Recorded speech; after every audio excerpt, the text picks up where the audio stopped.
الحمدللہ نحمدہ ونستعینہ ونستغفرہ ونؤمن بہ ونتوکل علیہ ونعوذ باللہ من شرور انفسنا ومن سیئات اعمالنا من یہدہ اللہ فلا مضل له ومن یضلل فلا ہادی له ونشهد ان لا الہ الا اللہ وحدہ لا شریک له ونشهد ان سیدنا محمدا عبدہ ورسولہ ارسلہ بالہدی ودین الحق لیظہرہ علی الدین کلہ وکفی باللہ شہیدا فصلی اللہ علیہ وسلم تسلیما کثیرا کثیرا اما بعد فاعوذ باللہ من الشیطان الرجیم بسم اللہ الرحمن الرحیم یریدون لیطفئوا نور اللہ بافواہہم واللہ متم نورہ ولو کرہ الکافرون۔ محترم پرنسپل صاحب اور عزیز طلباء و طالبات،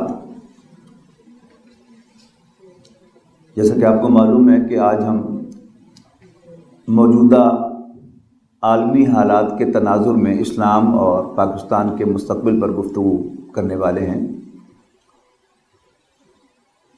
یہ ایک مشکل موضوع بھی ہے، لیکن اس کو جاننا، اس کو سمجھنا انتہائی ضروری بھی ہے۔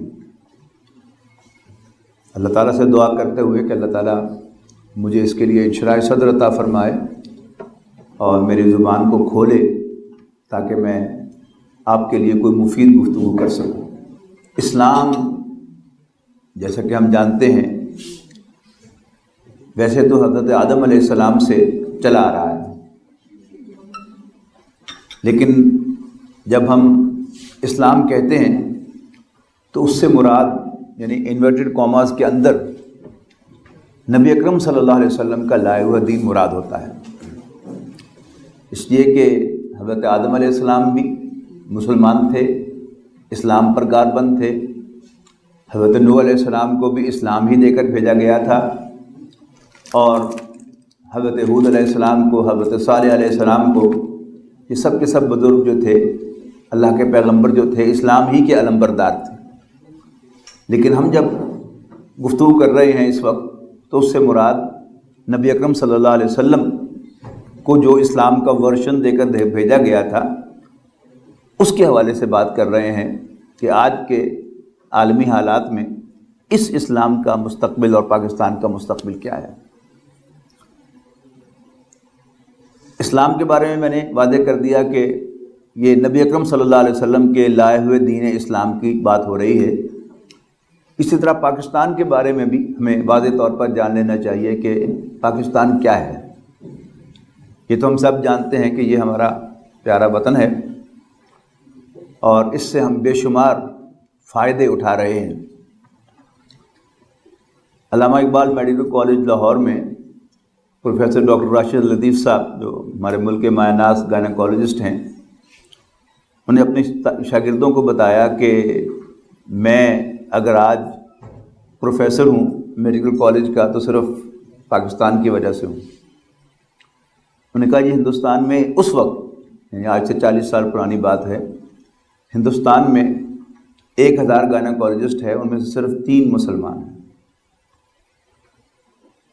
اگر ہم میں سے ہر شخص جائزہ لے، میں اپنا جائزہ لوں، اگر پاکستان نہ ہوتا تو ڈینٹل سرجن تو کیا، میں شاید ڈینٹل ٹیکنیشین بھی نہ ہوتا۔ ہم میں سے کوئی شخص اگر کسی محکمے کا ڈائریکٹر ہے تو وہ سوچے کہ اگر پاکستان نہ ہوتا تو آج شاید وہ اس محکمے کا کلرک بھی نہ ہوتا، اس لیے کہ متحدہ ہندوستان میں ہندو ڈومیننٹ تھا ان ٹرمز آف نمبر، سیدھی سی بات ہے، اور ڈیموکریٹک رول اگر آتا تو ہندو ہی کی حکمرانی ہوتی اور مسلمان اس کا غلام ہوتا۔ کہنے کو اقلیت ہوتا لیکن حقیقتاً غلام ہوتا۔ اور ہندو ذہنیت ہمارے بڑے جنہوں نے پاکستان بنایا بجا طور پر سمجھتے تھے کہ اگر کسی محکمے میں کوئی ہندو ڈائریکٹر ہو اور وہاں پر پین کی پوسٹ نکلے تو اس کی خواہش یہی ہوتی تھی کہ کوئی ہندو ہی یہاں پر رکھوں، کوئی مسلمان یہ چھوٹی سی پوسٹ جو ہے وہ بھی نہ لے جائے۔ اگر کوئی ہندو آڑتی کسی منڈی کے اندر کاروبار کر رہا ہوتا تھا اور کسی پورٹر کی ضرورت پڑتی تھی، قلی کی، سامان اٹھانے کے لیے، پلے دار، تو وہ ارد گرد دیکھتا تھا کہ کوئی ہندو پلے دار نظر آئے تو میں اسی کو یہ دوں تاکہ کوئی 1 ٹکا جو ہے وہ کوئی مسلمان نہ لے جائے۔ لیکن ہندوستان کے رہنے والے سب لوگ، یعنی ہمارے آباء و اجداد بھی اور ہندو بھی، وہ سب کے سب ہندوستانی تھے، اور تمام جو ہماری کاسٹ ہیں، راجپوت ہو، جاٹ ہو، ڈوگر ہو، رائی ہو، شیخ ہو، یہ سب کے سب ادھر بھی تھے ادھر بھی تھے۔ بلکہ حقیقت کیا تھی کہ ہندوستان میں صوفیاء کرام کی محنت سے ہمارے آباء و اجداد ہندوازم سے اسلام میں کنورٹ ہوئے، لیکن اس کے باوجود ہم نے ایک علیحدہ ملک کا تقاضا کیا۔ وہ تقاضا کس بنیاد پر تھا؟ سمجھ لینا چاہیے کہ وہ اسلام کی بنیاد پر تھا۔ یعنی اس کی 3 سطحیں اگر آپ مان لیں اس تقاضے کی۔ اوپر کی سطح پر جو نظر آ رہا تھا وہ کیا تھا؟ پاکستان کا مطلب کیا؟ لا الہ الا اللہ۔ ذرا اندر جا کے دیکھیں، جیسے وہ پانی کی 3 سطح ہوتی ہیں نا، کہ ایک پانی جو ہے وہ آپ کھودتے ہیں تو جلدی نکل آتا ہے، پھر ایک پانی وہ ہے کہ جو ذرا آپ گہرا کھودتے ہیں تو وہاں سے نکلتا ہے، ٹھیک ہے نا؟ ایک سرفیس کا پانی ہے، پھر ایک جہاں پر ہم اپنے پمپ لگاتے ہیں، ہوکا پمپ لگاتے ہیں، وہ پانی ہے، ایک ٹیوب ویل کا پانی ہے جو 300-400 فٹ گہرا جا کر نکالا جاتا ہے۔ تو سرفیس پر نظر آتا ہے وہ تو پاکستان کا مطلب کیا؟ لا الہ الا اللہ ہے۔ لیکن آپ ذرا ڈیپ جا کے دیکھتے ہیں تو معلوم ہوتا ہے کہ وہ معاشی جو مسئلہ تھا وہ اس میں بہت زیادہ کار فرما تھا۔ لیکن جیسا کہ میں نے عرض کیا کہ وہ معاشی مسئلہ بھی کس بنیاد پر تھا؟ یعنی مسلمان راجپوت تھا، جاٹ تھا، رائی تھا، ڈوگر تھا، گجر تھا، شیخ تھا، اور انہی میں سے تھا۔ یہ جو علیحدگی ہوئی تھی وہ کس بنیاد پر ہوئی تھی؟ وہ اسلام کی بنیاد پر ہوئی تھی۔ ہمارے اوپر جا کر سب کے آباء و اجداد ایک تھے، لیکن ہم نے جو اپنے آپ کو علیحدہ سمجھا، کس بنیاد پر سمجھا؟ اسلام کی بنیاد پر سمجھا۔ اب آئیں موجودہ عالمی حالات کی طرف۔ موجودہ عالمی حالات جو ہیں وہ بھی ہم میں سے کسی سے ڈھکے چھپے نہیں ہیں۔ اس وقت جو پاور گیم چل رہی ہے دنیا میں، ایک تو اکنامک ہے۔ ہم سب جانتے ہیں کہ چائنا جو ہے وہ اکنامکلی اس وقت پوری دنیا کو مار رہا ہے، اس لیے کہ ان کے پاس لیبر سستی ہے، بجلی سستی ہے، اور وہ یعنی ایک ایک چیز کی کئی کئی کوالٹیز بنانے کی اہلیت رکھتے ہیں، اور دنیا جو ہے وہ اب اس کے سامنے کانپ رہی ہے۔ بہت کم لوگ ہیں جنہیں کوئی کوالٹی کی چیز چاہیے اور وہ جرمنی کا مال جو ہے وہ لینا پسند کریں گے یا جاپان کا لینا پسند کریں گے، جبکہ عام ایک شخص جو ہے جو اس کو کوالٹی سے زیادہ جو ہے وہ پیسے کے اعتبار سے اس کی ویلیو کی فکر ہے، وہ چائنا کے مال کو پریفر کرتا ہے۔ اور اگر یہ سی پیک روٹ جو ہے یہ آپریٹو ہو گیا تو چائنا کے مال اور زیادہ کتنا سستا ہو جائے گا یورپ کے لیے اور دوسرے ممالک کے لیے، اس کا آپ اندازہ لگائیے۔ تو ایک تو اس وقت پاور گیم جو چل رہی ہے کہ امریکہ جو اس وقت سول سپریم پاور آن ارتھ ہے، اس کو لالے پڑے ہوئے ہیں اپنی اس پاور کے۔ کیا ظاہر ہے اکنامکس جو ہے اس کی بڑی اہمیت ہے کسی بھی حکومت کے اندر، کسی بھی پاور کے اندر۔ تو جو ملک اکنامکلی لوز کرے گا وہ پھر پولیٹیکلی بھی لوز کرے گا۔ تو ایک فکر ہے اس وقت دنیا کو، اور پاکستان جو ہے اس وقت جو ہے اس پولیٹکس میں بڑا مرکزی کردار رکھتا ہے۔ اللہ تعالیٰ نے پاکستان کو بڑی عجیب جغرافیائی حیثیت دی ہے، بڑی اسٹریٹجک، کہ ایک امریکی سینیٹر نے کسی دور میں کہا تھا کہ بہت عجیب معاملہ ہے کہ جب بھی ہم پاکستان کے خلاف کوئی ایکشن لینے لگتے ہیں تو ہمیں پاکستان کی ضرورت پڑ جاتی ہے۔ یعنی پہلے روس کو مارنے کے لیے یہ دو سپر پاورز تھی نا پچھلی صدی میں، یو ایس ایس آر اور یو ایس اے، لیکن یو ایس اے نے یو ایس ایس آر کو توڑ پھوڑ دیا، لیکن اس میں کس کی مدد سے امریکہ نے یہ کارنامہ سر انجام دیا؟ وہ پاکستان کی مدد سے دیا۔ یعنی پاکستان ایسی اسٹریٹجک پوزیشن پر ہے کہ اس کی بہرحال چائنا کو بھی ضرورت ہے اور رشیا کو بھی ضرورت ہے اور امریکہ کو دنیا پر اپنا کنٹرول رکھنے کے لیے بھی اس کی ضرورت ہے۔ اچھا، اس کے بعد پاکستان کے پھر دو حصے ہیں، ایک پاکستان کے عوام ہیں، اور پاکستان کے عوام جو ہیں ان کو اکثر و بیشتر جو ہے وہ غرض ہے اپنی روٹی سے، اچھے کیریئر سے، اچھے مستقبل سے، لہذا ہمیں سے ہر شخص جو ہے وہ تیار بیٹھا ہے کہ اس کو اگر کہیں گرین کارڈ مل جائے امریکہ کا تو ہی وڈ بی دا لکیسٹ مین آن ارتھ کہ اسے امریکہ کا گرین کارڈ مل گیا۔ اور یہ کم و بیش جو ہے وہ دیندار لوگ بھی اور عام لوگ بھی اور ان پڑھ لوگ بھی اور پڑھے لکھے لوگ بھی، سب کا یہی حال ہے۔ دوسری طرف آپ دیکھیں تو ہمارے حکمران ہیں، اور نہ صرف ہمارے حکمران، یہ معاملہ جو ہے تقریباً تمام مسلم ورلڈ کا ہے کہ ہمارے جو حکمران ہیں وہ ان کو اپنی اپنی کرسیوں سے کی ساری فکر ہے، اور ماضی قریب تک امریکہ جو ہے اس کی حیثیت جو کنگ میکرز کی تھی کہ تمام ملکوں کے جو حکومتیں ہیں ان کے بنانے میں، ان کے بگاڑنے میں، اٹھانے میں امریکہ کا بڑا اہم رول ادا ہوا کرتا تھا۔ لہذا دنیا کے حکمران جو ہیں وہ امریکہ کی چشم و ابرو کے اشارے کو دیکھتے ہیں اور اس کو مطابق چلنے کی کوشش کرتے ہیں کہ ہمیں اقتدار سے نہ ہٹایا جائے، اور اس کے لیے وہ ہر قیمت دینے کو تیار ہے بلا استثناء۔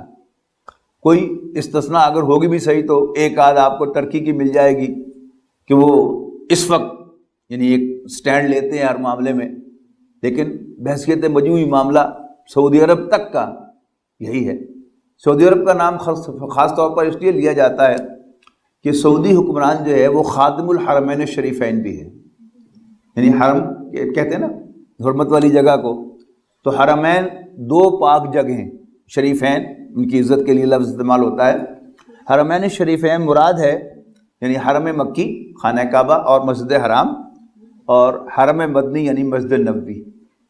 یعنی سعودی عرب کا بادشاہ کہلانے کے علاوہ یعنی اپنے عوام کے لیے وہ بادشاہ ہے اور باقی دنیا کو دکھانے کے لیے بادشاہ ہے، لیکن اپنا دوسرا ٹائٹل وہ استعمال کرتا ہے مسلم ورلڈ کا لیڈر اپنے آپ کو منوانے کے لیے کہ میں خادم الحرمین شریفین ہوں۔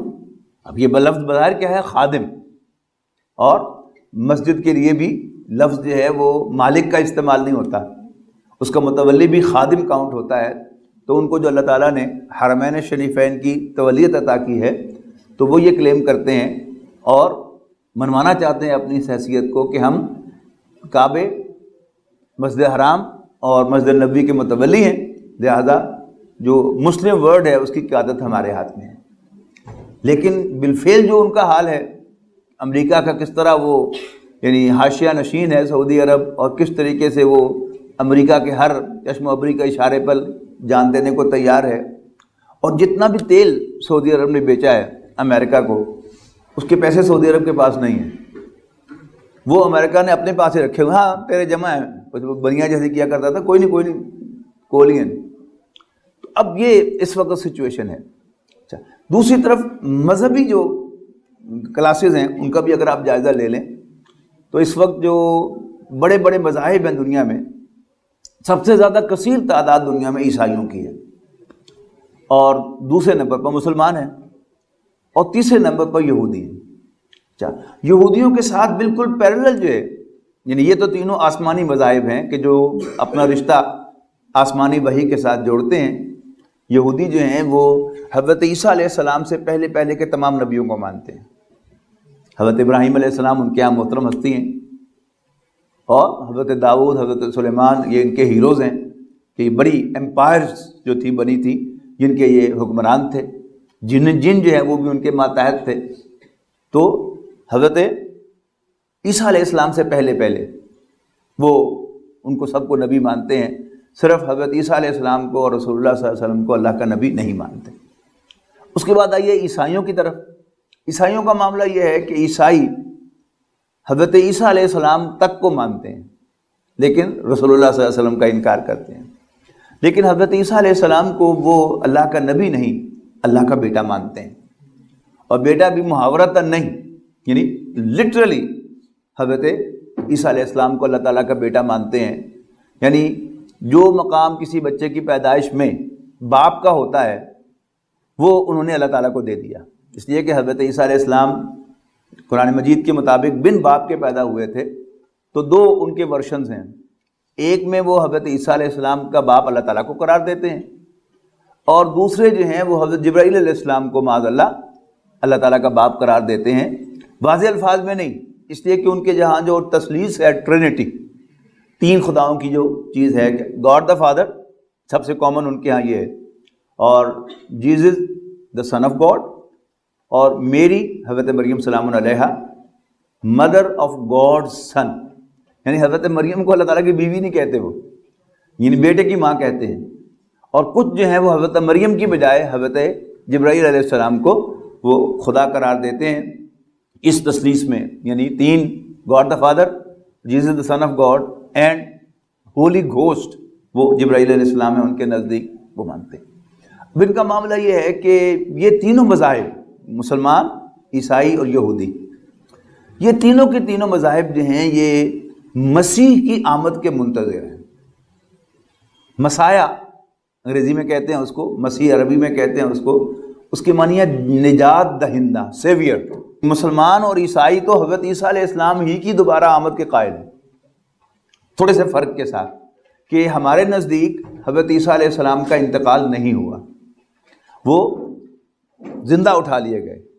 حضرت عیسیٰ علیہ السلام کی شخصیت جو ہے وہ معجزانہ شخصیت ہے from the very first day, یعنی حضرت مریم سلام علیہا کی پیدائش سے پہلے سے ان کے خاندان کے اندر وہ برکات کا ظہور شروع ہوا، اور ان کی والدہ نے، جن کو یعنی کرسچن جو ہیں وہ الزبتھ کے نام سے پہچانتے ہیں، یہ ان کا ایک بڑا کامن نام ہے، تو حضرت مریم کی والدہ ہیں ان کے خیال کے مطابق، وہ ابھی پیدا نہیں ہوئی تھی، ان کی پیدائش سے پہلے ان کی والدہ نے منت مان لی تھی کہ میرے پیٹ میں جو بچہ ہے میں اسے دنیا کے کاموں سے آزاد رکھوں گی اور اسے ہیکل کے لیے وقف کر دوں گی۔ یہ ان کے ہاں روایت تھی کہ بچے کو شروع ہی سے وہ مسجد میں جا کر، ہیکل میں جا کر بٹھا دیا جاتا تھا، اب یہ وقف ہے دین کے لیے۔ اور ہمارے یعنی بعض جو دینی حلقے ہیں ان کے اندر یہ ٹریڈیشن ہے۔ مولانا عطا الرحمن برمی صاحب، جن سے ہم نے قرآن اکیڈمی لاہور میں دینی علوم پڑھے تھے، وہ یہ بتایا کرتے تھے کہ میرے والد صاحب نے مجھے کہا تھا کہ میں نے تمہاری کمائی نہیں کھانی۔ کیا مطلب؟ میں تمہیں دین کا علم پڑھایا ہے اور تم دین کے لیے وقف ہو۔ تو وہی تصور جو ہے وہ وہاں تھا کہ ہیکل کے لیے وقف کر دیا، ان کی پیدائش سے پہلے ہی منت مان لی۔ سورہ آل عمران میں بڑی خوبصورت تفصیل آئی ہے اس کی کہ جب حضرت مریم پیدا ہوئیں تو وہ کہنے لگی، اوہو وضعتھا انثیٰ، میں تو ایک بچی کو جنم دے دیا ہے، میں نے تو بچہ سمجھ کر، بیٹا سمجھ کر اس کو ہیکل کے لیے وقف کیا تھا، لیکن انہوں نے پھر بھی اپنی منت جو ہے اس کو قائم رکھا، اور بچی ہونے کے باوجود انہوں نے اس کو ہیکل کے سپرد کر دیا کہ یہ بس دین ہی کے لیے وقف ہے۔ اچھا، اسی سے یہ تصور جو ہے ان کے ہاں یہ جو ہوتا ہے، یہ ننس جو ہوتی ہیں عیسائیوں کے ہاں کہ ساری عمر وہ شادی نہیں کرتی اور وہ کرسچینٹی کے لیے وقف ہوتی ہیں، تو حضرت مریم سلام علیہ کو بھی وقف کیا گیا۔ حضرت زکریا علیہ السلام اللہ کے ایک اور نبی ہیں، یہ خالو تھے حضرت مریم کے، اور یہ سب سے بڑے پریسٹ تھے ہیکل کے، یعنی آج کی زبان میں ہم اپنے محاورے میں کہہ لیں گے کہ مسجد کے سب سے بڑے یعنی امام یا مولوی تھے، لیکن بہرحال کرسچن کی اصطلاح استعمال ہوتی ہے کیونکہ ان کے لیے تو سب سے بڑے پریسٹ تھے۔ اب تمام جو پریسٹ تھے وہاں ہیکل کے، وہ سب یہ فیل کرتے تھے کہ یہ بچی بڑی خاص ہے، یعنی اللہ والے تھے سارے، تو ان کو یہ اندازہ تھا کہ بچی بڑی خاص ہے، لہٰذا ہر پریسٹ کی یہ خواہش تھی۔ قرآن مجید میں بھی اس کا ذکر ہے اور عیسائیوں کے ورشن میں بھی اس کا ذکر ہے کہ ہر ایک کی خواہش تھی کہ یہ بچی میری سپرویژن میں آئے، لہذا قرعہ ڈالا گیا، اور وہ قرعہ جو تھا وہ حضرت زکریا علیہ السلام کے حق میں نکلا، اور حضرت مریم سلام علیہا حضرت زکریا علیہ السلام کی سپرویژن میں پرورش پائی انہوں نے وہاں پر ہیکل کے اندر. اب چونکہ اس ہیکل میں باقی سب مرد تھے، یہ صرف واحد خاتون تھی، لہذا ان کے لیے ایک علیحدہ انکلوجر تھا کہ جسے حضرت زکریا ہی کھولتے تھے اور جا کے جو تعلیم دینی ہوتی تھی وہ تعلیم بھی دیتے تھے، خیر خیریت بھی پوچھتے تھے. تو وہ جب بھی اندر داخل ہوتے تو لاک اینڈ کی کے باوجود دیکھتے کہ حضرت مریم کے پاس تازہ پھل پڑے ہوئے ہیں. تو ایک دن انہوں نے پوچھ ہی لیا کہ انا لک ھذا، مریم یہ سب تازہ پھل تمہارے پاس کیسے آ جاتے ہیں، کہاں سے آ جاتے ہیں؟ تو حضرت مریم نے بڑی شوخی سے کہا ہوا من عند اللہ، یہ اللہ تعالیٰ کے پاس سے آئے ہیں. تو حضرت زکریا، بڑی خوبصورت تفصیل ہے یہ دونوں صورتوں میں، سورۃ مریم میں بھی اور سورۃ آل عمران میں بھی. یہ دونوں صورتیں یاد رکھیے گا، یہ حضرت مریم کے نام سے ہیں. مریم تو ہے ہی مریم کا نام، آل عمران یعنی عمران کی آل اولاد، عمران تھے حضرت مریم کے والد. تو یہ اعزاز حاصل ہے حضرت مریم کو کہ ان کے نام پر قرآن مجید کی 2 صورتیں ہیں. تو انہیں خیال پیدا ہوا کہ اللہ اگر تو اس بچی کو یعنی میٹافزیکل چینل سے تازہ پھل پرووائڈ کر سکتا ہے تو پھر تو مجھے اولاد سے بھی نواز سکتا ہے. ابھی تک وہ بے اولاد تھے، تو انہوں نے اللہ تعالیٰ سے دعا کی کہ مجھے بھی ایک وارث عطا کر دے. تو پھر حضرت یحییٰ علیہ السلام کی پیدائش ہوئی. حضرت مریم کا معاملہ یہ ہے کہ جب حضرت زکریا نے پوچھا کہ پھل کہاں سے آتے ہیں تو بڑی شوخی سے کہا کہ ہوا من عند اللہ، اللہ کے پاس سے آتے ہیں. لیکن جب وہ اپنے سیکلوژن میں تھیں اور اچانک حضرت جبرائیل علیہ السلام ایک انسان کی حیثیت سے سامنے آئے تو انہوں نے کہا میں تمہیں اللہ کی پناہ مانگتی ہوں، تم سے میرے پاس نہ آنا. تو انہوں نے کہا کہ میں تو اللہ کا فرشتہ ہوں اور میں تمہیں بیٹے کی خوشخبری دینے کے لیے آیا ہوں. اچھا، اب پہلے کہا تھا کہ ہوا من عند اللہ، اب پاؤں تلے سے زمین نکلی حضرت مریم کے سلام علیہا کہ میرے یہاں بیٹا کیسا پیدا ہو سکتا ہے کہ جبکہ مجھے تو آج تک کسی مرد نے ہاتھ تک نہیں لگایا، کیا کہہ رہے ہو تم؟ انہوں نے کہا کہ یہ فیصلہ ہو چکا ہے، اب ایسا ہی ہوگا، اور وہ ہوا. تو حضرت عیسیٰ علیہ السلام جو ہیں وہ بچپن سے یعنی پیدائش سے پہلے سے معجزات کا ظہور شروع ہوا اور پھر چلتے چلتے بغیر باپ کے پیدا ہو گئے. پھر یہ الاؤ نہیں کیا اللہ تعالیٰ نے کہ کسی دور دراز علاقے میں چلے جا، بچہ بڑا ہو جائے تو چپکے سے پھر آ جانا یہاں پر، جیسے کہ ایسے موقع پہ ہوتا ہے. حکم کیا ہوا کہ بچے کو اٹھاؤ، ایک ورجن غیر شادی شدہ خاتون اپنے بچے کو گود میں اٹھائے، اس کو حکم ہوا کہ اس کو پبلک میں لے کے جاؤ. اور جب وہ پبلک میں لے کے گئی، ظاہر ہے بڑی نیو ہر، یہ بھی پتا تھا کہ کس کی بیٹی ہے، کس کی بہن ہے، اور یہ بھی پتا تھا کہ یہ ہیکل کے لیے وقف ہے، یعنی کلیم کر رہی ہے کہ میں بڑی پاک باز ہوں. اور بچے کو جو زبان میں آیا، ان کے منہ میں آیا، وہ انہوں نے بکواس کی کہ یا اخت ہارون ما کان ابوک امرأ سوء وما کانت امک بغیہ، او ہارون کی بہن یہ کیا کر کے آئی ہو، نہ تو تمہاری ماں بدکار تھی اور نہ تمہارا باپ برا آدمی تھا، یہ تم نے کیا کیا ہے. یہودیوں کے ہاں روزہ تھا اور اس روزے میں یہ چپ کا عنصر بھی شامل ہو سکتا تھا. تو حکم یہ ہوا تھا کہ جب تمہیں کچھ پوچھے، اللہ تعالیٰ نے فرمایا تھا، حضرت جبرائیل نے یہ اللہ تعالیٰ کا میسج کنوے کیا ہوا تھا کہ جب تمہیں کوئی سوال کرے تو بچے کی طرف اشارہ کرنا. تو انہوں نے جب یہ تیکھے تیکھے سوال کیے کہ یہ کیا کر کے آئی ہو، تو حضرت مریم نے اشارے سے کہا بچہ اٹھایا ہوا ہے کہ میرا روزہ ہے، اس سے پوچھو. تو انہوں نے کہا ہے بکواس کرتی ہے، ایک بچہ جو گود کے اندر ہے اس سے ہم کیسے بات کریں، بولتی کیوں نہیں ہو. اتنے میں حضرت عیسیٰ علیہ السلام جب وہ بول پڑے. پھر جب بڑے ہوئے تو حضرت عیسیٰ علیہ السلام نے پھر سینیگوگز کے اندر، مساجد کے اندر واز کہنے شروع کیے، اور بڑے زوردار واز ہوتے تھے ان کے. اور جو یہودی علماء تھے ان کے ساری کرتوتیں جو ہیں انہوں نے نکھاری، اور وہ جو دکانداری بنا رکھا تھا دین کو انہوں نے، اس سب کے جو ہے وہ کچے چٹھے انہوں نے کھول دیے. اس پر حضرت عیسیٰ علیہ السلام کی مخالفت شروع کر دی یہودی علماء نے. اچھا، پھر حضرت عیسیٰ علیہ السلام نے بڑے بڑے حسی معجزات دکھائے. قبرستان میں گئے اور کسی قبر کے سرانے پہ کھڑے ہوئے، قم باذن اللہ، کھڑے ہو جاؤ اللہ کے حکم سے، مردہ نکل کے کھڑا ہو گیا. پھر کوئی نابینا پیدائشی آیا تو اس کی آنکھ پہ ہاتھ رکھا اللہ کا نام لے کر، وہ بینا ہو گیا. پھر کوئی لیپروٹک پیشنٹ تھا، کوڑ کا مریض تھا، اس پر آپ نے دستے مبارک پھیرا اور وہ تندرست ہو گیا. کھڑے ہوئے آدمی سے کہتے تھے کہ تم فلاں چیز کھا کے آئے ہو، یعنی without ultra sound and without X ray بتا دیتے تھے کہ تم یہ کھا کے آئے ہو اور گھر میں یہ پڑا ہوا ہے تمہارے. اب یہ سارے کیا تھے معجزات، لیکن ظاہر ہے معجزہ اور جادو ایک عام آدمی کے لیے تو ایک ہی چیز ایسی چیز ہوتی ہے. اسی کو بنیاد بنایا تھا یہودی علماء نے. پہلے تو وہ حالانکہ سارے ثبوت ان کو مل گئے، حضرت عیسیٰ علیہ السلام نے بچپن میں اپنی ساری وضاحت پیش کر دی، اپنی ماں کی صفائی کر دی، لیکن انہوں نے پھر وہ دوبارہ کلیم جو ہے وہ باندھا اور حضرت عیسیٰ علیہ السلام کو معاذ اللہ یعنی کسی غلط کام کی پیداوار قرار دیا، اور ان کے جو معجزات تھے ان کو جادو قرار دیا، اور ان کے خلاف ایک پورا کیس بنا کر انہیں کروسیفائی کرنے کا سینٹنس کا حکم جاری کر دیا. کروسیفائی کرنا ہم سمجھتے ہیں آپ کے نہیں، سولی چڑھانا. دو الفاظ ہیں نا، ایک ہے پھانسی، ایک ہے سولی. پھانسی میں کیا ہوتا ہے کہ گلے میں ایک پھندا ڈالا جاتا ہے اور نیچے سے اس کا پلیٹ فارم نکال دیا جاتا ہے، تو پھر وہ ایسے لٹک جاتا ہے، اور پھر اس کی اسپائنل کارڈ جو ہے وہ جب ٹوٹ جاتی ہے تو پھر اس کی موت واقع ہو جاتی ہے. یہ سولی جو ہوتی ہے یہ ہوتی ہے وہ جو آپ کراس دیکھتے ہیں نا کرسچنز کے اندر، کے ایک لمبا راڈ ہے اور اوپر اس کے ایک کراس راڈ ہے. یہ کیا ہے کہ اس میں زندہ انسان کو کیلوں کے ساتھ جو ہے وہ گاڑ دیا جاتا ہے، یعنی ہاتھ میں پاؤں میں اس کے کیل گاڑ دیے جاتے ہیں، اور پھر اس کراس کو زمین میں گاڑ کے کھڑا کر دیا جاتا ہے، اور خون رس رس کر وہ شخص جو ہے، یہاں ظاہر ہے کہ کیل لگے ہوئے ہیں، وہاں سے اتر تو سکتا نہیں، نکل تو سکتا نہیں، تو وہیں پر اس کا خون رستا رکھتا ہے پوری پبلک کے سامنے، اور یوں اس کی موت واقع ہوتی ہے. اسے کروسیفیکیشن کہتے ہیں. تو انہوں نے سینٹنس دے دی. اب رومن امپائر کے ساتھ جو انڈرسٹینڈنگ تھی یعنی یہودیوں کی، وہ یہ تھی کہ یہودیوں کے اپنے کورٹس تھے جن کے اندر فیصلے ہوتے تھے، اور رومن امپائر پابند تھی ان فیصلوں کی ایگزیکیوشن کی. اب یہودی کورٹ سے حضرت عیسیٰ علیہ السلام کے کروسیفیکیشن کا فیصلہ ہوا، اب اس کو ایگزیکیوٹ کرنا تھا یہ رومن سپاہیوں نے، رومن پولیس نے کہہ لیں، سپاہیوں نے کہہ لیں.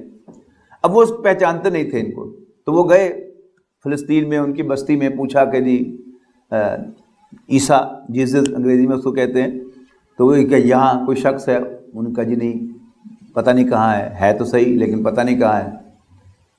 تو اشارہ کیا کسی نے کہ وہ جو آدمی ہے یہ اس کے قریبی ساتھیوں میں سے ہے، اس سے پتہ کرو شاید یہ تمہیں بتا دے. اب وہ شخص جو تھا وہ اصل میں کھانا لینے کے لیے گیا ہوا تھا، یعنی حضرت عیسیٰ اور حضرت عیسیٰ کے حواریوں نے، ان کے ساتھیوں نے ایک باغ میں پناہ لے رکھی تھی اور اس کو بھیجا تھا کھانا لانے کے لیے. آپ کرسچنس کی گفتگو میں دیکھیں گے لاسٹ سپر کا ایک ذکر آئے گا، آخری کھانا جو ہے وہ کھایا تھا، کس طرح کا تھا. تو وہ کھانا لینے کے لیے باہر گیا تھا، اور جو اس کے رومی سپاہیوں نے اسی کو پکڑ لیا اور اسے کہا بتاؤ جیسس کہاں ہے، عیسیٰ کہاں ہے؟ انہوں نے کہا مجھے نہیں معلوم. انہوں نے کہا بتاتے کیسے نہیں تم؟ اس کو انہوں نے برائب کرنا شروع کیا، اچھا اتنے پیسے لے لو، اتنے پیسے لے لو، اتنے پیسے لے لو، اتنے پیسے لے لو. اور کرسچن جو ورژن ہے اس کے مطابق 30 سلور کوائنز پر وہ راضی ہو گیا. لیکن اس نے کہا کہ جی میں بہرحال ان کے ساتھیوں میں سے ہوں، میں یہ نہیں کر سکتا کہ میں جا کر تمہیں پکڑا دوں کہ بھئی یہ عیسیٰ اس کو پکڑ لوں. میں صرف اتنا کر سکتا ہوں، میں تمہیں بتا سکتا ہوں کہ وہ فلاں جگہ پر ہیں. انہوں نے کہا جی ہم تو اس کو پہچانتا نہیں، کیسے پکڑیں گے؟ انہوں نے کہا نشانی بھی میں بتا دیتا ہوں کہ جس کو سب لوگ آقا کہہ کر بلائیں، لارڈ کہہ کے بلائیں، وہی جیزس ہوں گے. تو اب عیسائیوں کا ورشن تو یہ ہے کہ حضرت عیسیٰ علیہ السلام معاذ اللہ پکڑے گئے اور کروسیفائی ہو گئے، اس لیے کراس جو ہے وہ ان کی علامت بن گیا. لیکن ہمارا ورشن کیا ہے؟ قرآن مجید میں بہت واضح یہ بات لکھی ہوئی ہے کہ یہودیوں پر جو چارج شیٹ لگائی ہے قرآن مجید میں، اس میں ایک چارج کیا ہے ان کا؟ یہ کہنا انا قتلنا المسیح عیسی ابن مریم، کہ ہم نے مسیح عیسیٰ ابن مریم کو قتل کیا. وما قتلوہ وما صلبوہ ولکن شبہ لہم، نہ انہوں نے عیسیٰ کو قتل کیا نہ کروسیفائی کیا، بلکہ ان کے لیے ایک کنفیوژن پیدا کیا گیا. تو ایک یعنی حضرت عیسیٰ کے حواریوں میں سے ایک حواری ہیں برنماس، تو انہوں نے بھی ایک بائبل لکھی تھی. بائبل تو کئی لکھی گئی ہیں، یعنی قرآن مجید کو جیسے اللہ تعالیٰ نے محفوظ فرمایا ہے ایسے کوئی اور کتاب محفوظ نہیں ہوئی، اس لیے کہ اللہ تعالیٰ نے اس کو انسانوں کے سینوں کے اندر، ان کے دلوں میں اندر محفوظ کیا تھا. ابھی کل ہی میں ایک پوسٹ پڑھ رہا تھا سوشل میڈیا پر کہ چائنا میں کوئی صاحب جو ہے وہ گئے، تو جمعے کا دن تھا، تو انہوں نے وہاں پر پوچھا کوئی مسجد ہے؟ انہوں نے کہا ہاں وہ مسجد ہے. لیکن بہرحال چابی ایک شخص کے پاس تھی، اس نے کہا لیکن میں تمہیں مشورہ نہیں دوں گا کہ تم اندر جاؤ، اس حالت میں نہیں ہے کہ تم اندر جا سکو. لیکن اس نے بہرحال مسلمان تھا اور اس نے ضد کی جی میں نے جمعہ پڑھنا ہے. اندر گیا، اکیلا ہی تھا، اس نے مسجد کو پہلے صاف واف کیا اور پھر وہاں سے وہ نماز پڑھ کے زور کی نکلا اس لیے کہ اور لوگ تو تھے نہیں، تو سب لوگ اس کے ساتھ اس کی طرف بڑی حیرانی سے دیکھ رہے تھے۔ ایک بچہ اس کو اپنے گھر لے گیا کہ یہ آپ ہمارے گھر آ کے چائے پئیں۔ تو گفتگو ہوئی جیسے بھی، تو اس نے ان سے پوچھا کہ تم قرآن پڑھے ہوئے ہو؟ اس نے کہا ہاں۔ تمہیں قرآن آتا ہے؟ اس نے کہا ہاں۔ تو جیب میں ان کے قرآن مجید تھا، انہوں نے کہا کہ دکھایا کہ ہاں پڑھ کے دکھاؤ۔ بچہ بلینک۔ تو انہوں نے زبان سے وہ الفاظ کہے جو آیت انہوں نے سامنے رکھی ہوئی تھی، تو ساتھ ہی بچے نے آگے پڑھنا شروع کر دیا، اور سب لوگ حیران ہوئے، کہ وہ خود بڑے حیران ہوئے کہ یہ کیا چکر ہے کہ جب میں نے اس کو قرآن مجید دکھایا پڑھ نہیں سکا، زبانی اس کو یاد ہے۔ انہوں نے کہا کہ یہاں پر پابندی ہے قرآن مجید گھر میں رکھنے پر، لہٰذا ہم میں سے کوئی شخص قرآن مجید رکھ نہیں سکتا گھر پر، لیکن ہمارے حفاظ جو ہیں وہ عام پبلک میں ہیں، کوئی سبزی فروش ہے، کوئی ترخان ہے، کوئی لوہار ہے، تو ہم بچے جو ہیں ان کو یعنی ملازم بنا کر ان کے پاس بھیجتے ہیں، اور وہ انہیں یوں زبانی قرآن مجید یاد کروا دیتے ہیں۔ تو یہ اللہ تعالیٰ کی حفاظت کا بندوبست ہے۔ تو برنماس کی جو انجیل یہ بعد میں کہیں دریافت ہوئی ہے، کسی لائبریری میں سے مل گئی، اس کے مطابق وہ جو قرآن مجید نے کہا ہے نا کہ کنفیوژن پیدا کیا گیا، اس کی وضاحت آئی ہے کہ وہی جو شخص تھا جس نے حضرت عیسیٰ علیہ السلام کی مخبری کی تھی، اللہ تعالیٰ نے اسی کو حضرت عیسیٰ علیہ السلام کی شکل دے دی۔ اب جب وہ باغ میں داخل ہو کر یعنی باقی حواریوں کے پاس پہنچا، حضرت عیسیٰ علیہ السلام باغ کے کونے میں کمرہ تھا، اس میں عبادت میں مشغول تھے۔ تو جب وہ شکل بدل چکی تھی اور سامنے گیا، تو باقی حواری جو ہے وہ یعنی سلام کرنے کے لیے اور دیدار کرنے کے لیے آگے بڑھے، آقا، تو اس نے وہی نشانی بتائی تھی، تو سپاہیوں نے اسی کو پکڑ لیا اور وہی سولی چڑھ گیا۔ عیسائیوں کا ورژن کیا ہے کہ حضرت عیسیٰ علیہ السلام معاذ اللہ سولی چڑھ گئے اور پھر باقاعدہ دفن ہو گئے۔ تیسرے دن قبر پھٹی اور زندہ ہو کر اس میں سے نکل آئے، ایک دو آدمیوں کو ملے اور پھر آسمان پر زندہ اٹھا لیے گئے۔ تو آسمان پر زندہ ہونا یہ عیسائیوں اور مسلمانوں کے درمیان مشترک ہے، ود دا ڈفرینس مسلمان سمجھتے ہیں کہ آپ کا انتقال ہوا ہی نہیں، عیسائی سمجھتے ہیں کہ ایک دفعہ قتل ہو گئے، انتقال ہو گیا اور پھر زندہ اٹھائے گئے۔ اب مسلمان بھی اور عیسائی بھی دونوں منتظر ہیں حضرت عیسیٰ علیہ السلام کے، یعنی ہمارے بنیادی عقائد میں شامل ہے حضرت عیسیٰ علیہ السلام کا زندہ اٹھایا جانا اور حضرت عیسیٰ علیہ السلام کی قیامت کے قریب دوبارہ تشریف آوری۔ لیکن اب چونکہ یہ اہم ایونٹس ہوتے ہیں، اس کا تو ذکر ہوتا ہے ہر نبی کی زبان سے، تو یہودیوں کے ہاں بھی یعنی مسیح کی دوبارہ آمد جو ہے اس کا ذکر موجود ہے، لیکن وہاں کیا ہوگا کہ حضرت عیسیٰ علیہ السلام کی ایکچوئل تشریف آوری سے پہلے ایک اصفہان کا یہودی ہوگا کہ جو مسیح ہونے کا دعویٰ کرے گا کہ میں سیویئر ہوں، تو یہودی اس کو لیڈر مانیں گے، اور واقعی وہ ایک بڑا یعنی کمپیٹنٹ لیڈر ہوگا، اور بہت سی یعنی جنگوں کے بعد وہ یہودیوں کو بہت سی فتوحات اور بہت سی کامیابیوں سے ہمکنار کرے گا، اور ظاہر ہے وہ جنگیں ساری کی ساری کس کے خلاف ہوں گی؟ وہ مسلمانوں کے خلاف ہوں گی۔ اور عرب ورلڈ جو ہے یعنی احادیث کو اگر آپ پڑھیں تو ایسا معلوم ہوتا ہے کہ عرب ورلڈ جو ہے وہ میدان جنگ بنے گا، اور رسول اللہ صلی اللہ علیہ وسلم کو فرمان ہے کہ وہ ایسی جنگ ہوگی کہ جس میں اگر کسی شخص کے 100 بیٹے ہوں گے تو اس میں سے 99 قتل ہو جائیں گے۔ اگر کوئی پرندہ وہ سینکڑوں میل سفر کرے گا اڑتا ہوا، لیکن اسے لاشوں کے سوا اور کچھ نہیں ملے گا، یعنی اتنی کوئی وہ 3rd ورلڈ وار کہہ لیں آپ اس کو، یا کوئی 4th ورلڈ وار ہے، لیکن الملحمۃ الکبریٰ حدیث کے اندر اس کا ذکر آیا ہے، گریٹ وار یعنی جنگ عظیم، تو وہ ہوگی۔ اچھا، اس کے بعد حضرت عیسیٰ علیہ کیا ہوگا کہ مسلمانوں کے اندر ایک لیڈر پیدا ہوں گے، یعنی ابھی تک جو مسلمان لیڈرشپ ہے وہ کیا ہے؟ ساری کی ساری بیکار اور امریکہ کی منتیں کرتی پھر رہی ہے کہ جی ہمیں حکومت میں رہنے دو، ہم سب کچھ کرنے کو تیار ہیں۔ یہ جو وقتاً فوقتاً حرکتیں ہوتی ہیں ہمارے ملک میں، وہ بعد میں اس کو غلطی قرار دیا جاتا ہے کہ ہو غلطی سے ہو گیا، صحب میں ہو گیا، کوئی صحب وغیرہ نہیں ہوتی، یہ ادھر سے ڈکٹیشن آتی ہے جس کے مطابق یہ ساری حرکتیں ہوتی ہیں۔ یعنی اب یہ جو سب سے سامنے آپ کی زندہ مثال ہے وہ کیا ہے کہ وہ بچی قصور کی زینب جو ہے وہ درندگی اس کے ساتھ ہوئی، قتل ہوئی، اور اب اس بہانے کیا ہے، اوپر سے ڈکٹیشن آئی ہوئی ہے کہ سیکس ایجوکیشن جو ہے وہ بالکل چھوٹے لیول پر اسکولوں کے اندر شروع کرو، اور اب انہوں نے کر لینی ہے۔ اب کتنے جو ہیں وہ مسلمان اس کو رزسٹ کر سکتے ہیں، کس حد تک کامیاب ہو سکتے ہیں، یہ اللہ ہی ثابت کرے گا وقت کے ساتھ کہ کیا ہوتا ہے۔ لیکن حکمرانوں کی کوشش جو ہے وہ بہرحال یہی ہوگی کہ چھوٹے بچوں کو بھی سیکس ایجوکیشن دی جائے، اور تصور نہیں ہے آپ کو کہ یہ سیکس ایجوکیشن کیا ہے. یعنی کہ تو یہ ہے نا کہ کچھ پتہ ہو کہ کوئی اس کو ورغلا کے بچے کو نہ لے جائے اور اس کے ساتھ ایسا نہ ہو جائے ویسا نہ ہو جائے، لیکن اصل میں کیا ہے؟ بے حیائی پھیلانا.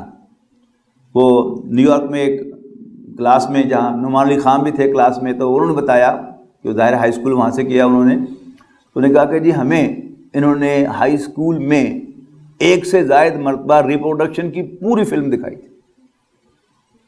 یعنی بچوں کو، یعنی اگر ویسے کہ ہو تو وہ پورنوگرافی ہے، اب اس کو آفیشیلی دکھایا تھا وہ کیا ہے؟ وہ سیکس ایجوکیشن ہے.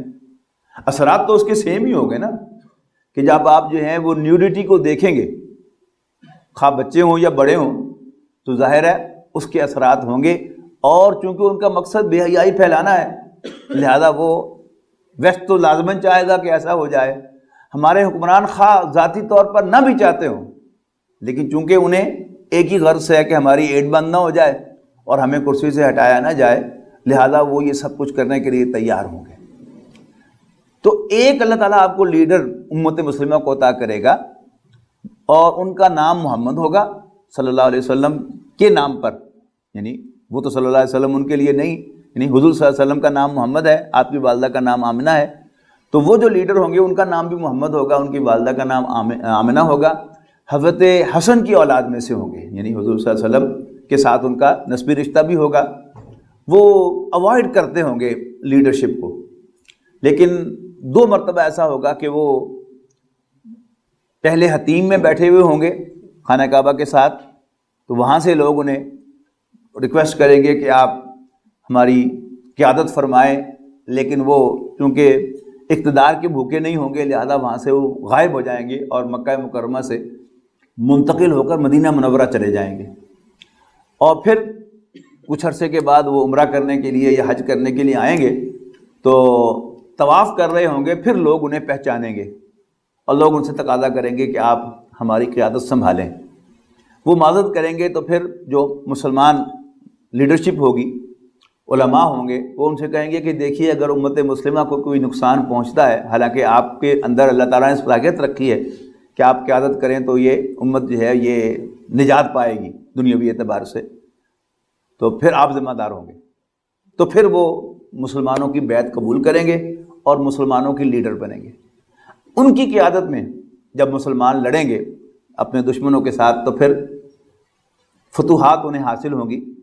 لیکن اس کے بعد پھر جب ادھر سے جو آ جائے گا یہودی لیڈر جو مسیح ہونے کا دعویٰ کر رہا ہے، وہ جھوٹا مسیح ہے.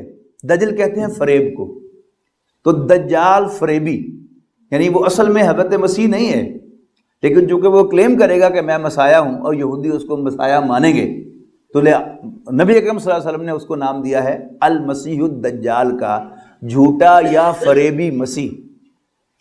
لیکن جیسا کہ میں نے عرض کیا کہ وہ ایک کمپیٹنٹ لیڈر ہوگا، تو وہ پہلے کچھ کامیابیاں حاصل ہوں گی حضرت مہدی کو، اور اس کے بعد پھر وہ کنٹین ہو جائیں گے شام کے اندر. ایک جگہ کے اندر ایک مسجد ہوگی، اس کے اندر وہ فجر کی نماز پڑھانے کے لیے مصلی پر کھڑے ہوں گے، تو اس کے مشرقی مینار پر مسجد کے حضرت عیسیٰ علیہ السلام کی تشریف آوری ہوگی. وہ 2 فرشتوں کے کندھوں پر ہاتھ رکھے ہوئے اوپر اتریں گے. حضرت مہدی جو ہے وہ پیچھے ہٹیں گے مصلی سے کہ جی صلی بنا، ہمیں نماز پڑھائیے. تو وہ کہیں گے امامکم منکم، تمہارا امام اب تم ہی میں سے ہوگا، یعنی میں اب اللہ کے رسول کی حیثیت سے نہیں، میں حضرت محمد صلی اللہ علیہ وسلم کی امتی کی حیثیت سے آیا ہوں. اب چونکہ حضرت عیسیٰ علیہ السلام کی جو حیثیت ہے وہ اول روز سے معجزانہ ہے، لہذا احادیث میں یہ آتا ہے کہ حضرت عیسیٰ جدھر نظر دوڑائیں گے تو ان کے جو مخالفین ہیں، ان کا انکار کرنے والے، ان کو سولی چڑھانے والے، وہ پگھلتے چلے جائیں گے. ٹھیک ہے. اچھا، اب دنیا کا نقشہ ایک اور اعتبار سے آپ نوٹ کیجئے گا کہ احادیث کے مطابق کہ حضرت عیسیٰ علیہ السلام کے اس سارے ایکشن کے بعد جو مسلمان ہیں جب وہ تشریف لائیں گے تو مسلمان پہلے سے ان کو منتظر ہیں، وہ پہچان لیں گے کہ حضرت عیسیٰ تشریف لے آئے. عیسائی بھی منتظر ہیں حضرت عیسیٰ علیہ السلام کی، وہ سیکنڈ کمنگ کہتے ہیں کہ دوبارہ ان کی تشریف آوری کے لہذا وہ بھی مان لیں گے. اب ان کے کہنے پر وہ رسول اللہ صلی اللہ علیہ وسلم کو مانیں گے. تو یوں ہی عیسائی رسول اللہ صلی اللہ علیہ وسلم کو اللہ کا رسول مان لیں گے تو وہ بھی اب عیسائی نہیں رہیں گے، مسلمان ہو جائیں گے.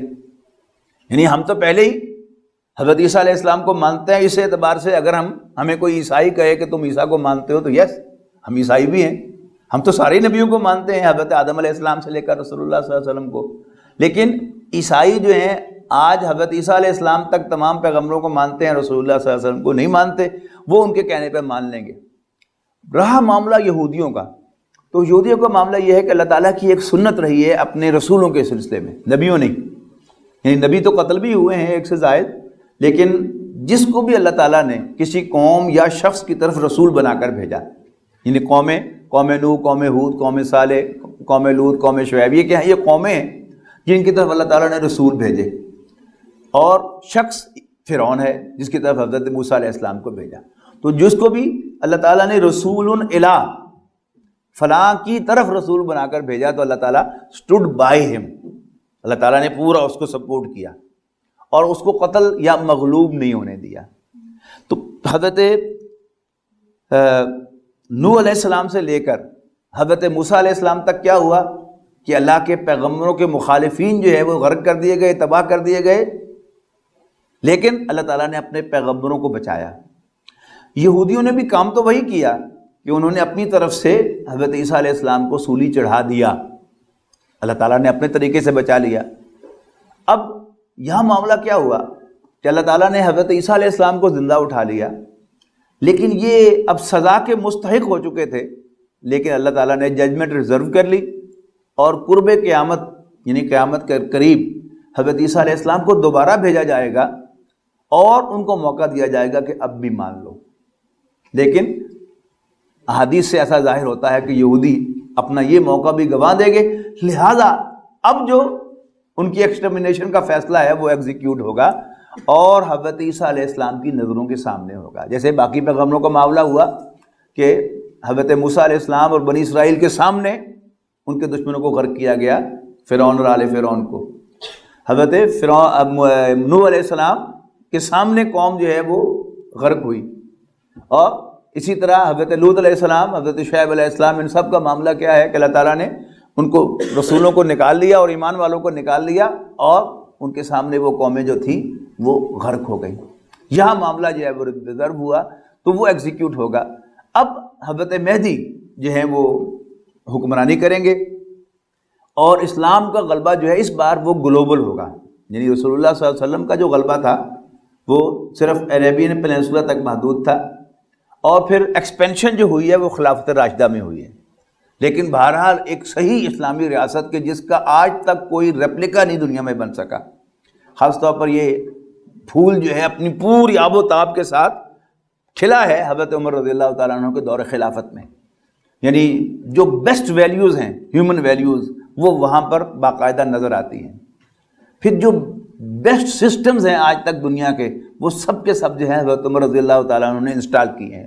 مثلا آج دنیا میں ویلفیئر اسٹیٹ کا تصور ہے کہ ریاست کے ذمے تمام جو بنیادی ضروریات ہوتی ہیں شہری کی وہ اس کے ذمے ہیں. اس کو انٹروڈیوس کرنے والے اور فرسٹ ٹائم انسٹال کرنے والے حضرت عمر رضی اللہ تعالیٰ عنہ ہیں. اور آپ کا وہ سٹیٹمنٹ تو یادگار رہے گا کہ اگر دجلہ و فرات کے کنارے پر کوئی کتا بھی بھوکا مر گیا، یعنی کہاں دجلہ و فرات عراق میں اور کہاں مدینہ منورہ، تو عمر سے سوال ہوگا کہ اگر تم انتظام نہیں کر سکتے تھے تو پھر اس جگہ بیٹھے کیوں ہوئے تھے. پھر آزادی رائے، یہ بڑی ایک خوبصورت چڑیا ہے جس کو ہر شخص جو ہے وہ پکڑنا چاہتا ہے.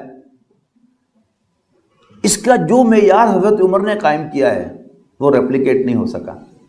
اس سے بہتر تو بہت دور کی بات ہے کہ حضرت عمر رضی اللہ تعالیٰ عنہ کی سلطنت کا پہلے تصور کریں کہ پورا عربین پیننسولا، اور ادھر مشرق میں چلے جائیں تو عراق، ایران، اور مغرب میں چلے جائیں تو مصر. یہ ہے ان کی سلطنت.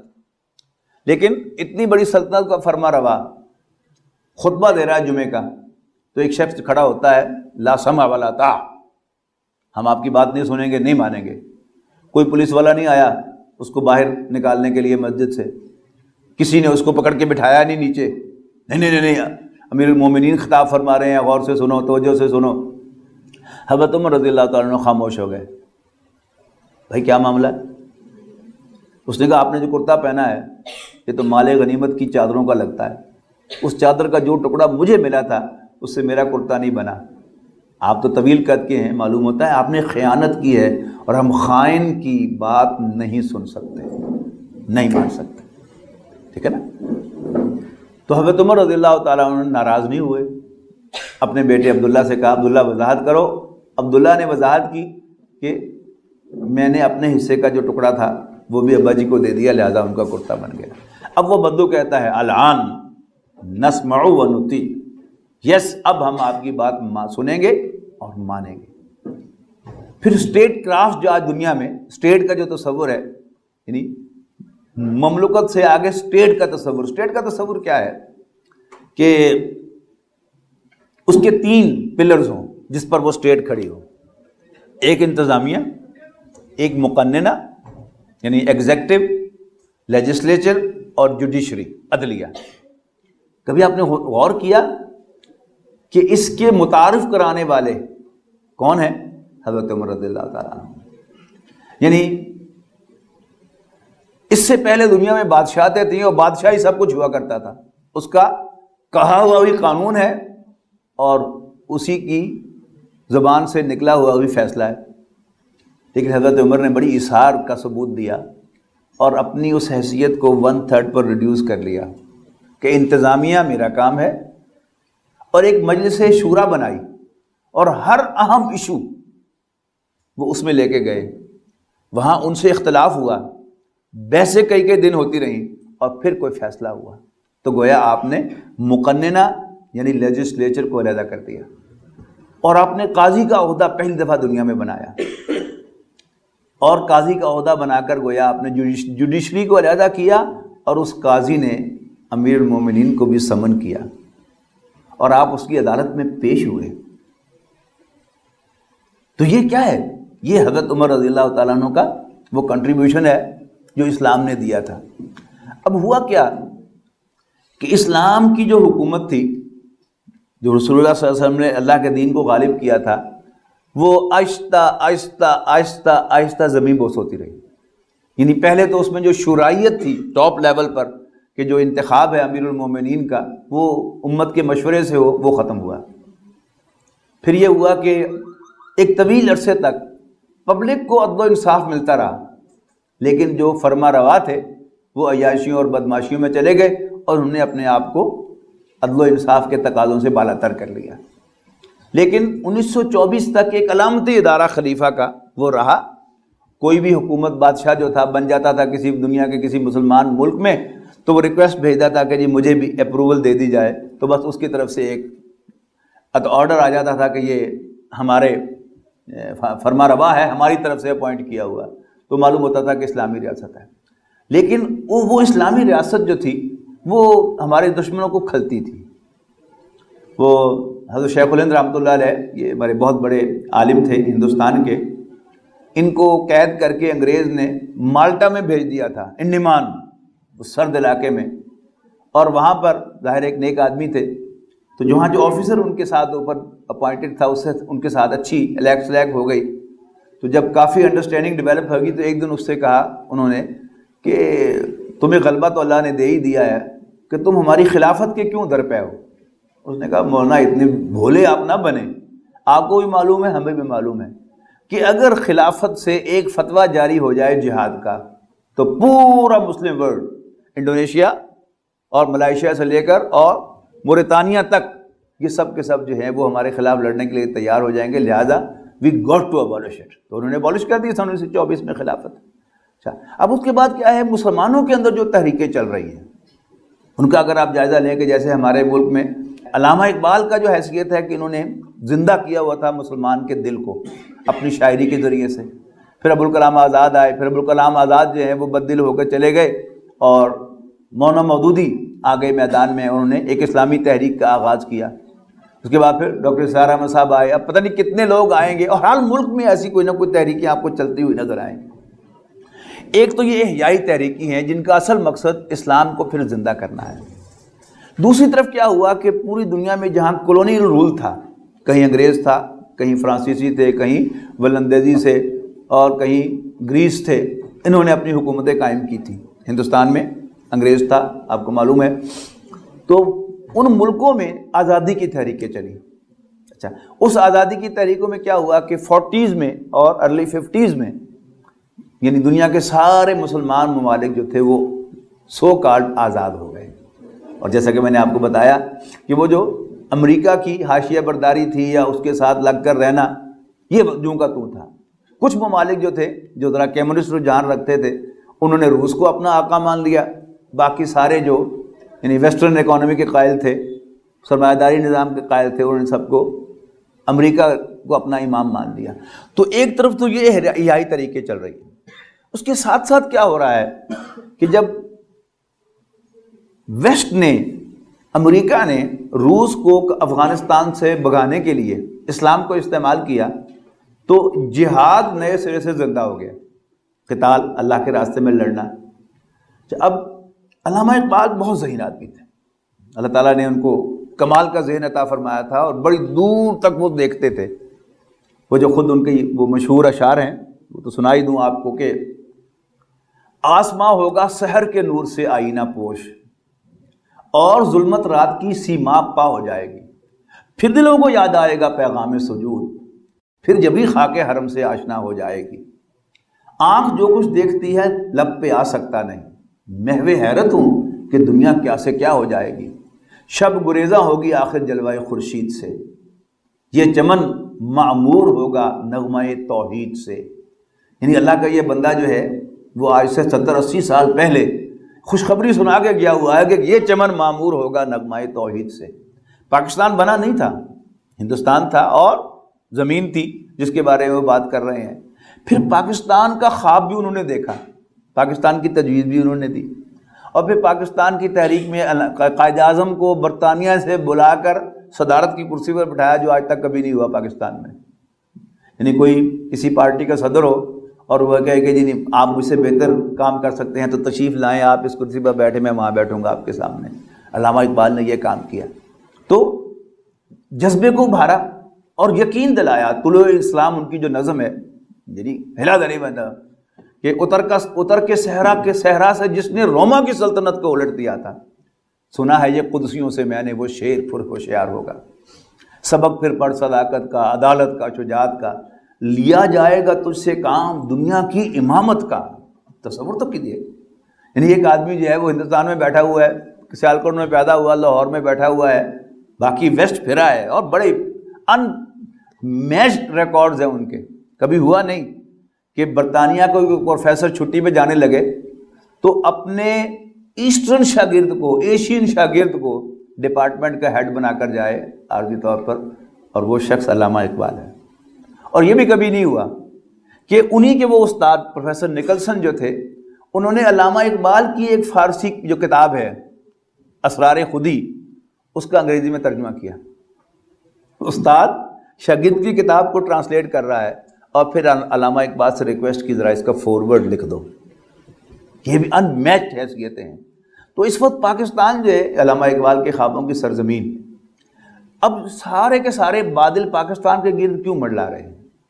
انہی حدیث میں جو حضرت مہدی سے متعلق ہیں، کچھ حدیث وہ ہیں کہ جو بتاتی ہیں کہ رسول اللہ صلی اللہ علیہ وسلم نے فرمایا کہ خراسان سے کچھ جھنڈے چلیں گے، یعنی کوئی فوجی دستے چلیں گے جھنڈوں کے ساتھ، اور انہیں کوئی سرنگو نہیں کر سکے گا یہاں تک کہ جا کر وہ ایلیا میں یعنی فلسطین میں جا کر گڑ جائیں گے.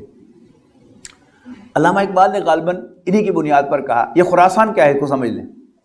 آج تو آپ کو خراسان ایران کا ایک صوبہ اس نام سے ملتا ہے، لیکن حضور صلی اللہ علیہ وسلم کے زمانے میں آج کا افغانستان، پاکستان کا مالاکنڈ ڈویژن اور یہ جو آزاد علاقے ہیں، اور کچھ حصہ ترکستانی ریاستوں کا، یہ یو ایس ایس آر کے اندر جو شامل تھی پہلے اب آزاد ہوئی ہیں، وہ سارا اس وقت کا خراسان ہے.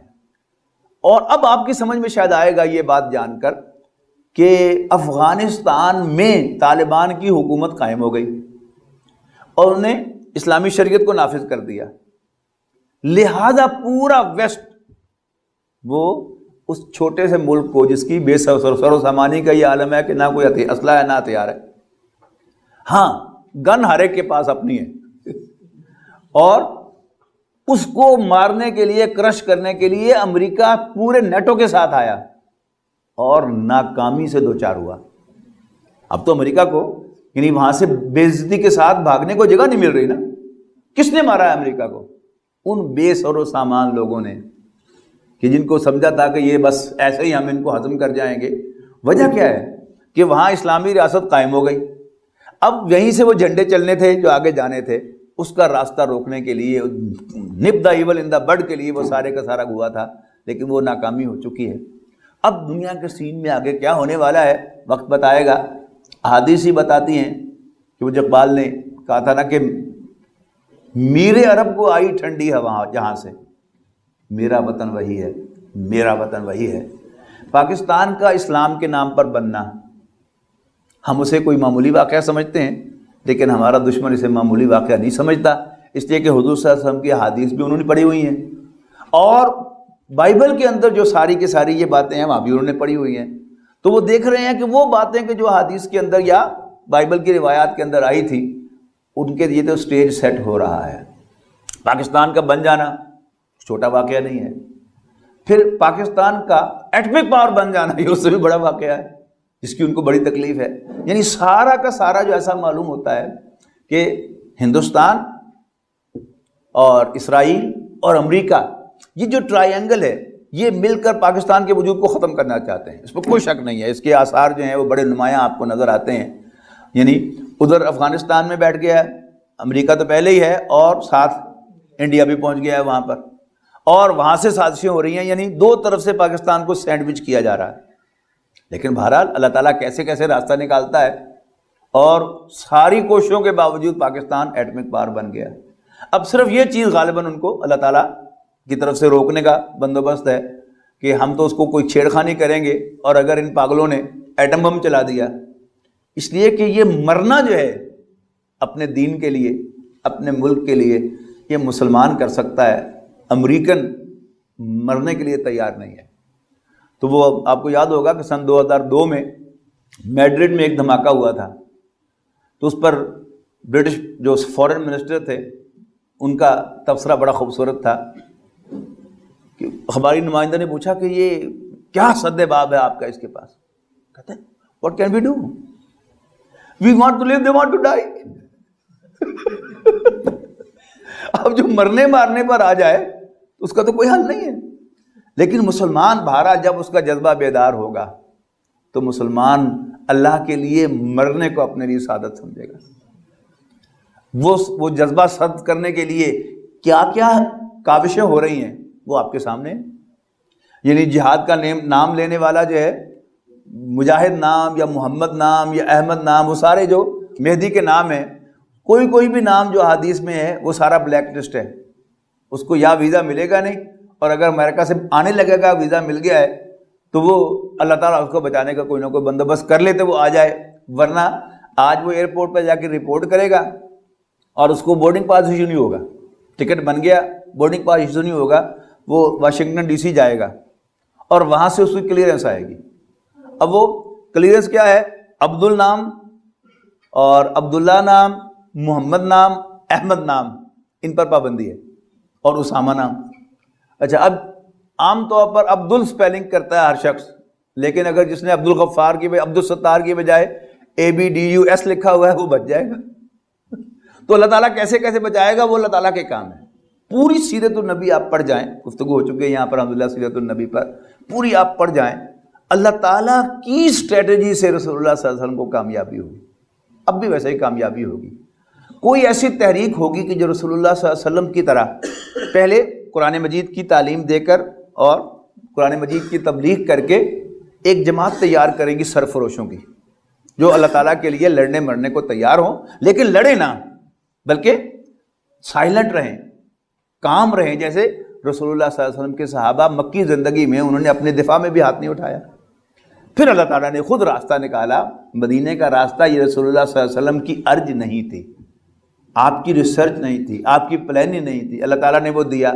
وہاں جا کے آپ نے بیس بنا کر پھر 8 سالوں کے اندر مکہ فتح کر لیا. تو یہ کیسے ہوگا سارا؟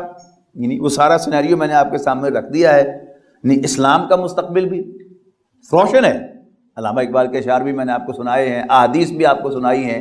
جو آیت میں نے تلاوت کی ہے کہ یہ چاہتے ہیں، یریدون، ذکر پیچھے جو ہے وہ بنی اسرائیل کا آ رہا ہے، یہود کا آ رہا ہے، یہ چاہتے ہیں کہ اللہ کے نور کو اپنی پھونکوں سے بجھا دیں، لیکن اللہ تعالیٰ اپنے نور کو مکمل فرمانے والا ہے، خواہ یہ کافروں کو کتنا ہی برا لگے، انہیں پیٹ میں درد اٹھیں، مروڑ اٹھیں، مرچیں لگیں ان کو، جو بھی ہو، اللہ تعالیٰ اپنے دین کو مکمل کرنے والا ہے۔ لیکن میرے اور آپ کے سوچنے کی بات یہ نہیں ہے، میرے اور آپ کے سوچنے کی بات یہ ہے کہ میرا کیا کردار ہے اس میں۔ یعنی اگر وہ 100 میں سے 99 قتل ہونے ہیں، اور ظاہر ہے صرف عرب تک حد تک تو نہیں رہے گا، جب یہ چھڑے گی تو پھر تو پوری کی پوری مسلم ورلڈ جو ہے اس میں انوالو ہوگی، پتہ نہیں میں یا میرے بچے زندہ رہیں گے یا ہم لقمہ اجل بنیں گے۔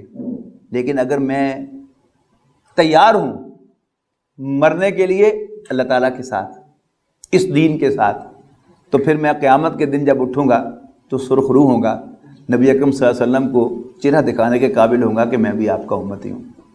لیکن اگر میں نے اس سٹرگل میں اپنا کوئی کردار ادا نہیں کیا، اور میں اپنے گھر بنانے، اپنے کاروبار چمکانے اور اپنے پروفیشن میں ایکسیل کرنے میں لگا رہا، تو پھر جو ہے میں کم سے کم نبی اکرم صلی اللہ علیہ وسلم کو چہرہ نہیں دکھا سکتا کہ میں بھی آپ کا امتی ہوں۔